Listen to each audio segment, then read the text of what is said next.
Appreciate y'all coming out. I know what happens when you get to the end of a conference. You're tired, you're sleeping, you're ready to go home. But I appreciate you coming out. And when I started to think about this topic and get into instructional design, I've actually been doing instructional design informally when universities said we want online courses. So I can imagine if you looked at some of my old courses, you'd be like, what in the hell is she doing? Because what we were trying to do is take our live classes, squeeze them into an online format, and you had all this content, but you really didn't have any quality to go with it. That took it a step further. I've been teaching cross-cultural counseling at South Carolina State for the past couple of years. I'm in a school counseling master's level program. And I had to ask myself, especially with cross-cultural counseling courses, is this course culturally responsive? And is there such a thing as culturally responsive instructional design? So in other words, I have to think about who I'm teaching. I have to think about how I engage them and what happens when you're engaging them with seemingly difficult conversation around race, ethnicity, gender roles, and going into public schools or going into rehabilitation counseling agencies and feeling as though they're culturally competent as a result. So I'm going to tell you a little bit about the course I taught last summer. It was all online, started out with 7, ended up with 3, and whether or not they felt more culturally competent based upon how the course was designed. So I saw this cartoon and I thought about a lot of my students, you know, when they say, hey, it lacks interactivity and has no point, I assume the software would take care of it. And I had to think about that. Will the instructional design take care of it? Not exactly. You have to kind of put some elbow grease into it to make certain that your students are going to become culturally competent. And of course, it takes a millennial, and I learned today it takes a Generation Z person. I have to get familiar with them. And I was talking to him about how you put all this information, the syllabus and all this content into your learning management system, and you go to look at the report, and what do you find out? No one what? No one touches it. No one reads it, not even the syllabus. Doc, were we supposed to be in class Thursday? I'm like, did you read the syllabus? Yeah. And a doctoral student, a millennial doctoral student said to me, he said, Doc, you have to understand we have information thrown at us every day. Aha moment for me. So it wasn't really about how much content, how quality is your content, and are students really engaging in it? And it took him to let me know that this is their day, and especially with Generation Z, this is their day. Because for us Generation Xers in the room, in which I learned today I'm a first-year Generation Xer, so I'm there already. TV went off at 2 o'clock. We didn't have all the stimulation. You had the Star Spangled Banner, you had some snow, and that was it. TV was off, and my students look at me like, really? Yeah, TV was off. But for them, this is 24/7, 365, all times. So we have a lot of information that's thrown at them. So, of course, i.e. why students don't read all the wonderful, interesting, important resources, syllabus, journal articles, discussion topics, and all those wonderful things you put into your course. That's why they're not really paying attention to it the way we'd like them to. So, here's my intent. We want to understand how faculty approach instructional design of hybrid and our online courses. Also want to think about culturally responsive course development via instructional design, via models such as VAC, which is our visual, auditory, and kinesthetic learning styles, and ADDIE, and discuss results from pre-counseling students who completed an online course, their perception of how their cultural competence was affected. So this was the Cross-Cultural Considerations in Counseling course. It was held over the summer of 2017 for 12 weeks, fully online using Blackboard and one session of Blackboard Collaborate, which is kind of our Zoom, Skype, if you will. Began with 7 students. 2 were dropped from the course, 1 because financial aid made a mistake, the other because the person's financial aid wasn't intact. 1 failed the course, and the other one failed to drop the course. So we ended up with 3 students. They were all African-American women, all graduate students. 1 student described herself as biracial, having a white mother, black father, but identified as African-American. 2 were first-generation college graduates. 1 was second-generation. All are millennials who are in their 30s, kind of that late millennial group, so kind of 34, 35, and I think at the oldest 37.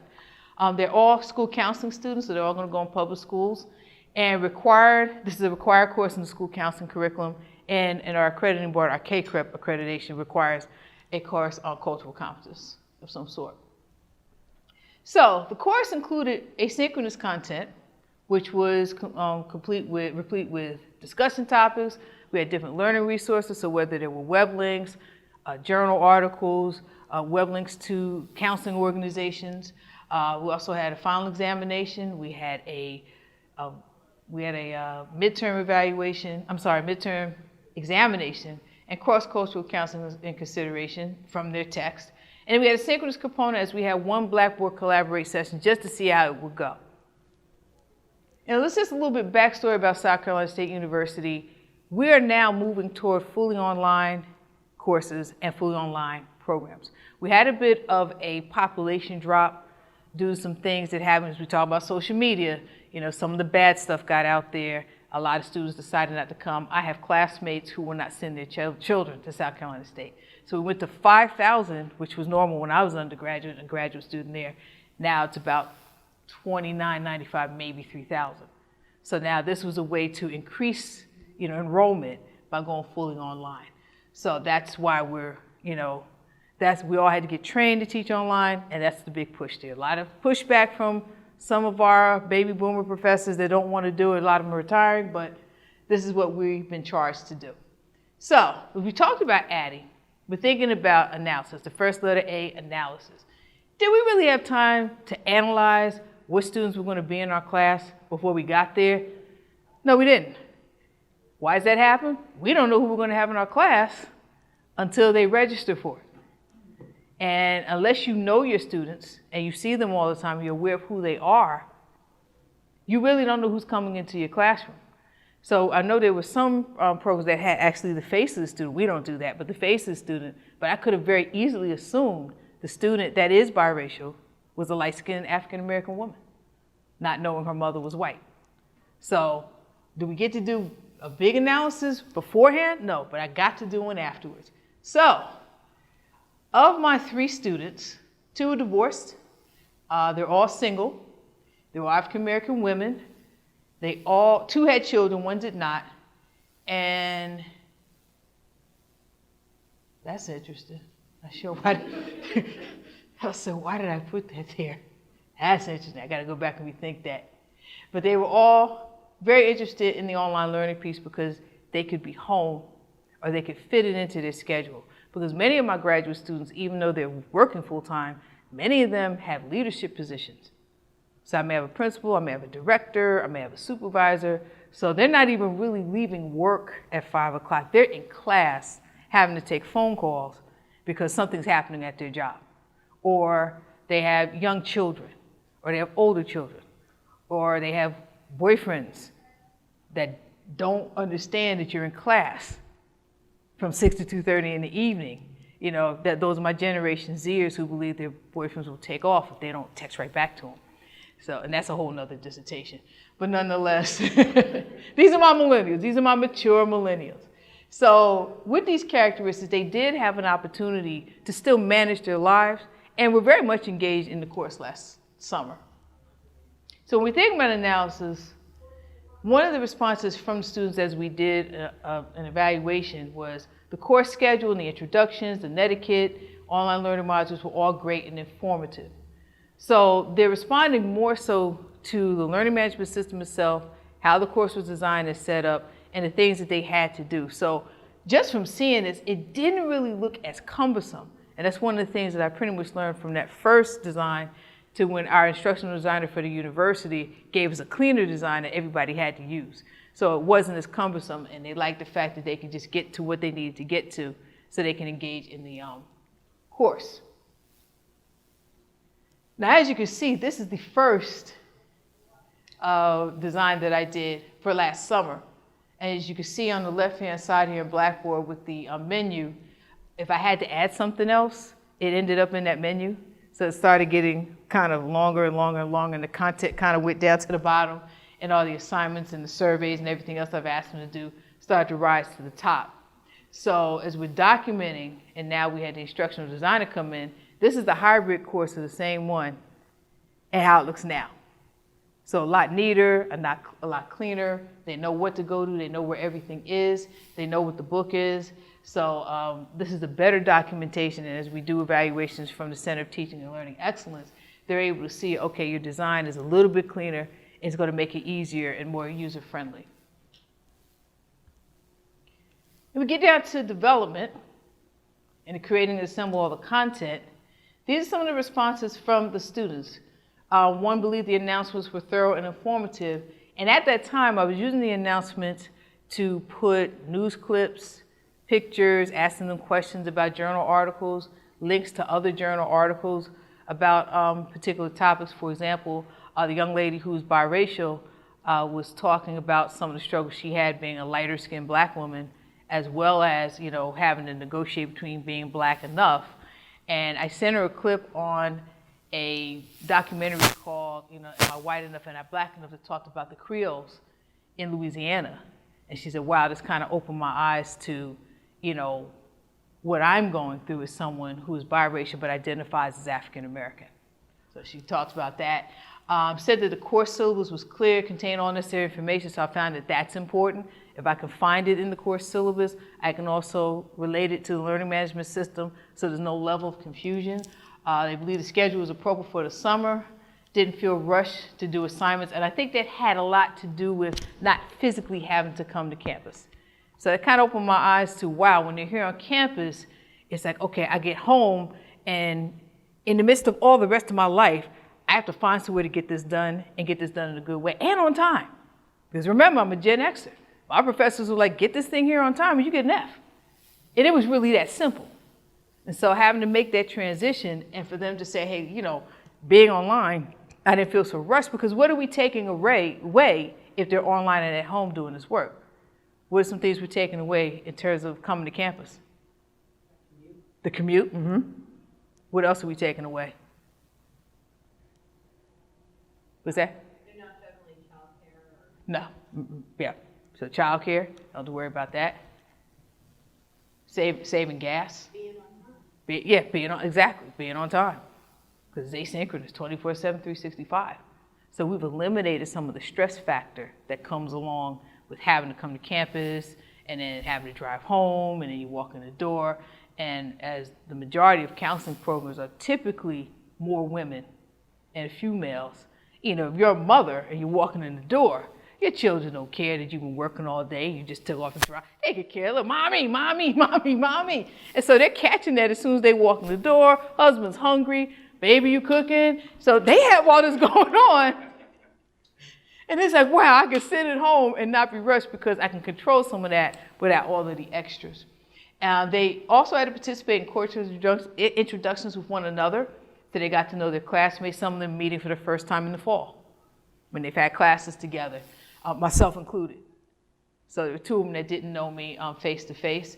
And the netiquette set clear outlines for how the semester should flow, because we have to remind them, yes, you're in, you know, this nice little virtual world, and I know your generation tends to say whatever they want to say on social media, like it's not going to catch up to them. However, you have to speak to each other with a modicum of respect, and particularly with this type of topic, you have to be in that discussion room a lot more than maybe some other topics, because you have to be careful of some of the microaggressions that may come about. And people may think, well, it's a historically black college, and the majority of students are of African descent.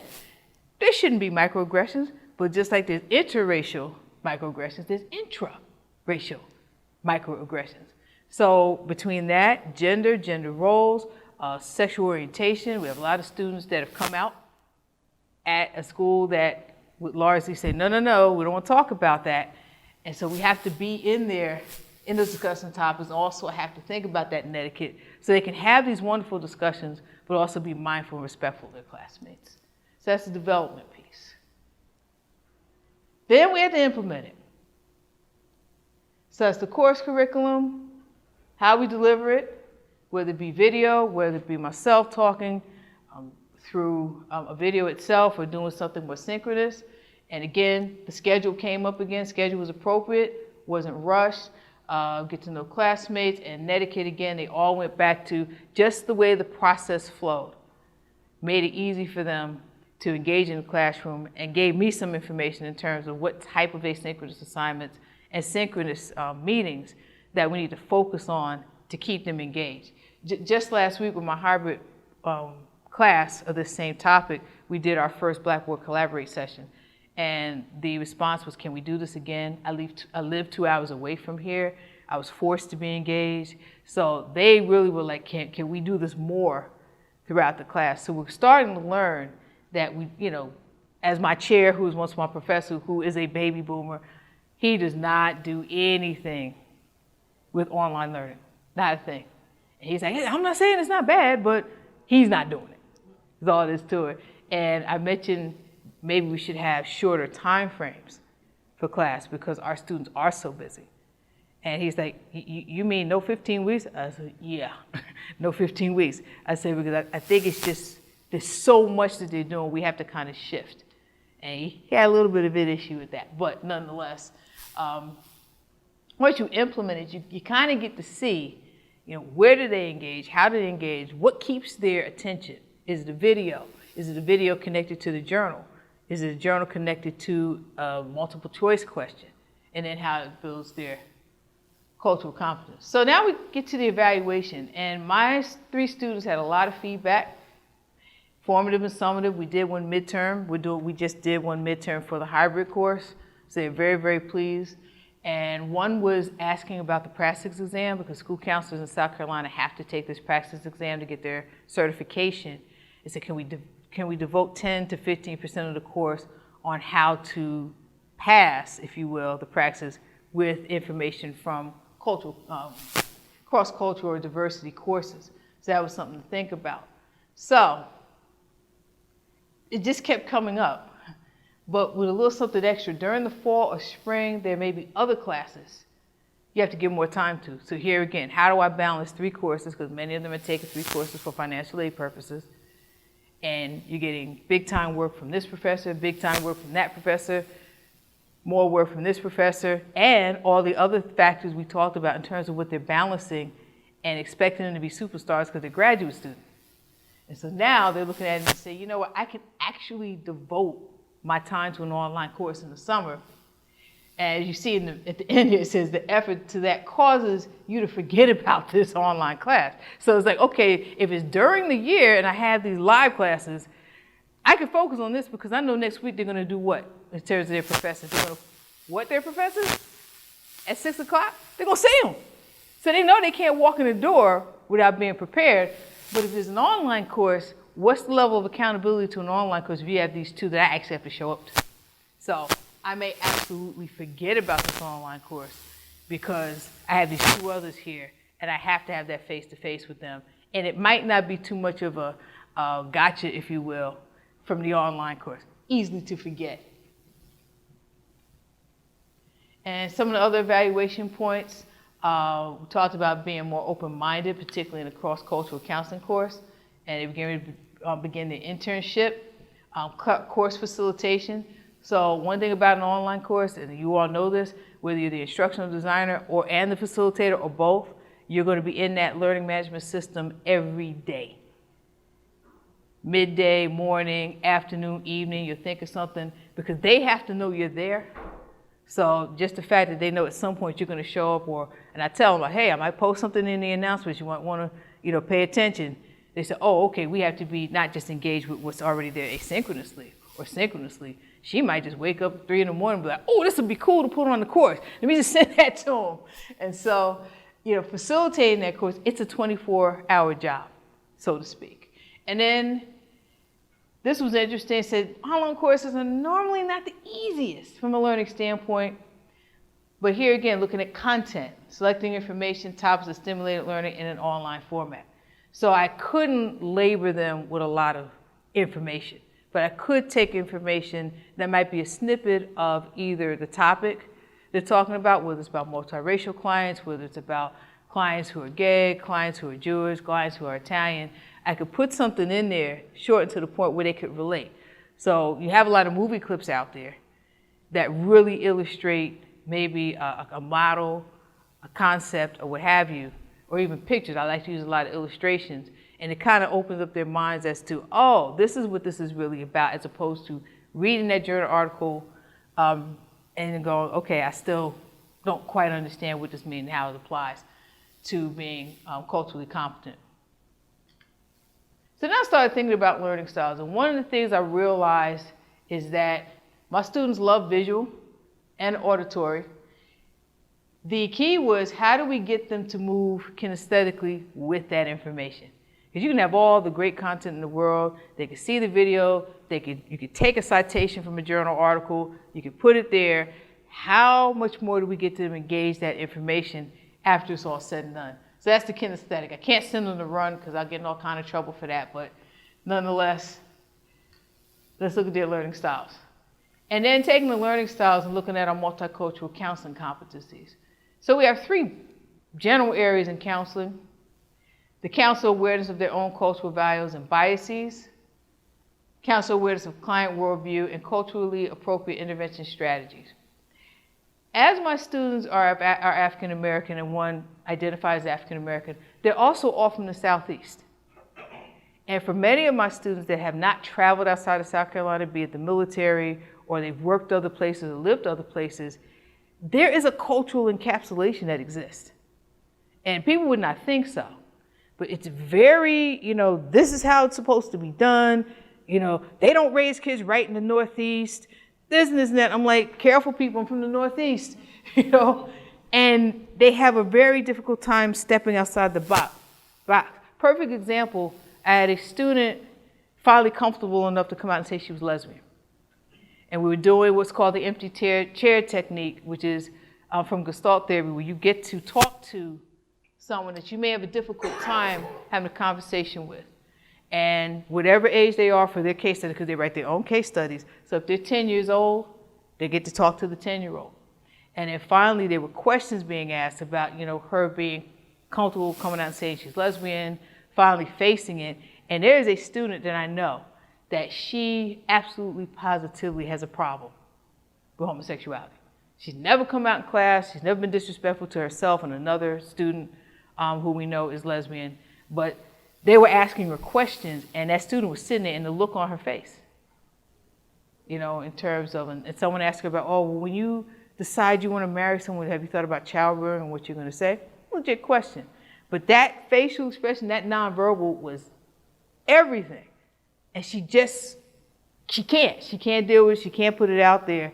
So when you start to think about cultural values and biases, when you deal with some African Americans from the Southeast, they're closed, and that's it.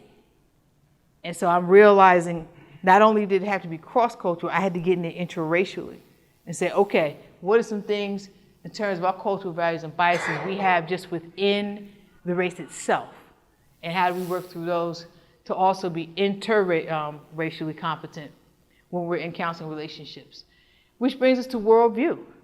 Many of their worldviews are very lateral. Nothing gets in, nothing comes out. This is who we are. We are Christian. You go to church. You get married to the opposite sex. You go to church. You don't do this. You don't do that. I had a student what did she say when she got pregnant at 20 in college? She used to sing in the choir. She said, the pastor sat me down. And to this day, she's in her 30s, married. She's still attending that church. I said, why are you still there? Really? There's other churches you can go to. But you're still going back to this church where this pastor basically said you're bad for being 20 years old and being pregnant and having a child and you weren't married. But at 30-something, she's still there. So there's something about that worldview that when you're thinking about putting your courses together asynchronously, what kind of information can you put into that content to get students to see something different outside themselves, though we're all similar? What can we put there, and how does that worldview being investigated help them become better school counselors or rehabilitation counselors? And then culturally appropriate intervention strategies. What can we do culturally to make certain that our intervention strategies from a counseling perspective reflect the counselors or the clients you're actually working with, and how do pre-service counselors take that in from an online setting? Because the 3 areas for each one is knowledge, attitudes, beliefs, and skills. So much of what I'm learning from my class and learned that summer was about attitudes and beliefs.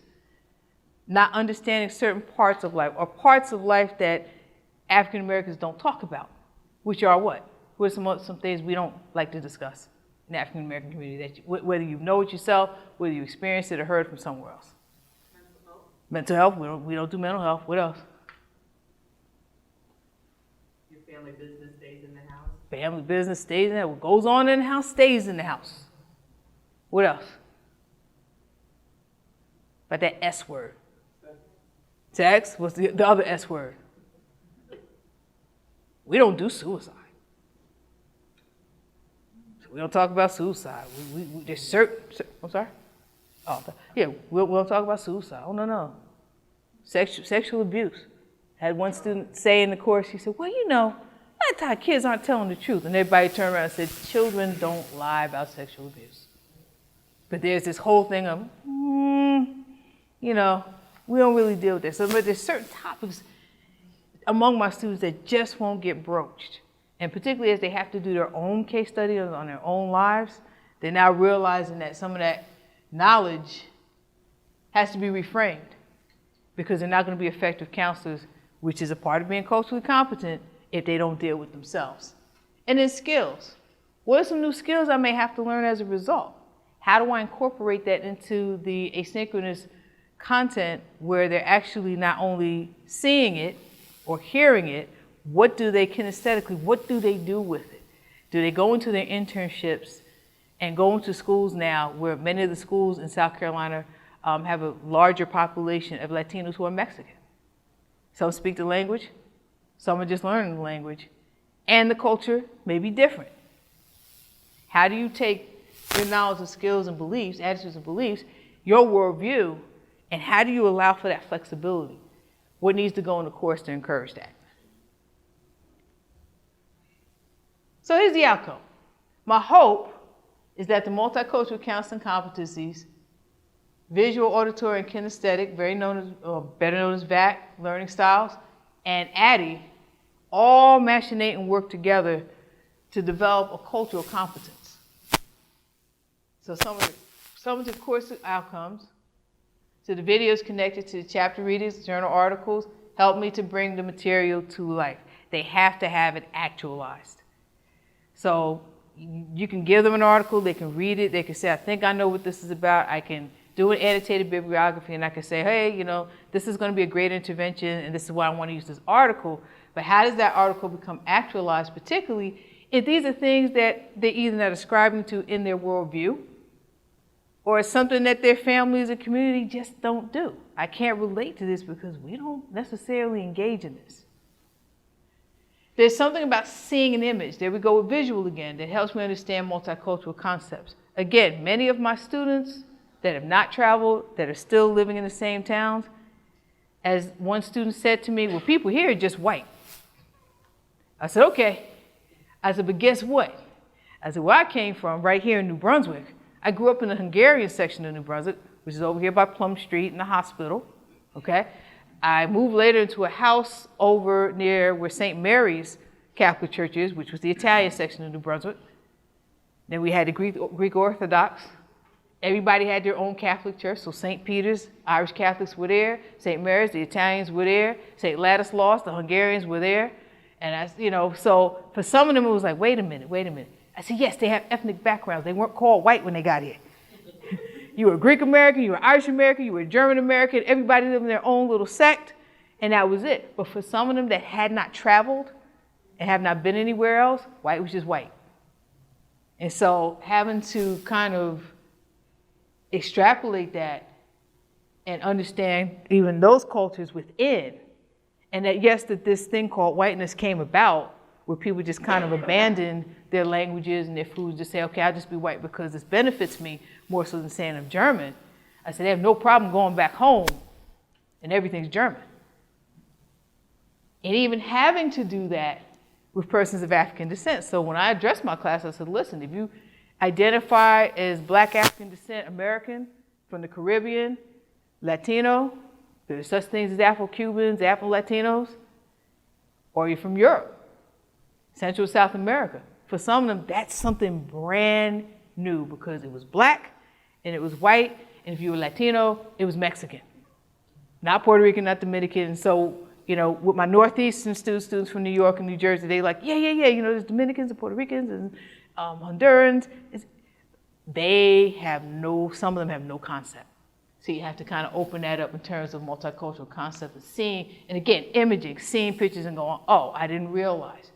And the last one talks about cultural competence in a significant way in terms of how it impacted their competence. Different cultures wouldn't have known if it hadn't been for the course. More comfortable having those hard conversations with others pertaining to race and culture. And this is pretty much what they're contending with in South Carolina.